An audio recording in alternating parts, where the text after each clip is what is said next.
అప్పులు తప్పుల వల్లే ఇప్పుడు ఈ తిప్పలు అంటున్నారు ఎమ్మెల్సీ విజయశాంతి. తెలంగాణని అప్పుల రాష్ట్రంగా మార్చేశారు అంటే విమర్శించారు ఆమె.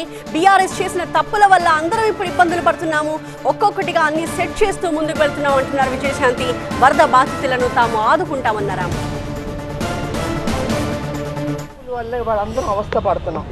వాళ్ళు సక్రమంగా చేస్తుంటే ఉద్యమాలతో వచ్చిన వాళ్ళు టీఆర్ఎస్ కేసీఆర్ ఇవాళ మొత్తం రాష్ట్రాన్ని అప్పుల రాష్ట్రంగా చేసి వాళ్ళు అనేక సమస్యల్ని ఎక్కడ వేసే బొమ్మలు అక్కడే ఉంటుంది.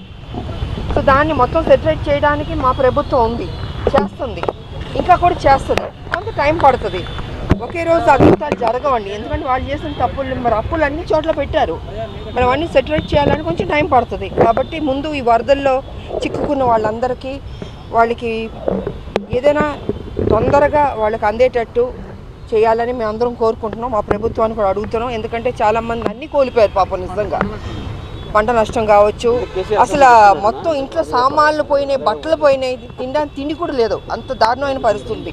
సో నేనేం కోరుకుంటున్నానంటే కొంచెం అందరం ఎవరెవరు బట్టలు అన్ని సామాన్లు పోయినాయి కొంచెం మా అందరం తలా ఒక చేయి వేసి వాళ్ళకి ఏదైనా అందించాలని మేము కోరుకుంటున్నాం. అలాగే ముఖ్యమంత్రి గారికి కూడా మేము రిక్వెస్ట్ చేయదలుచుకున్నాం.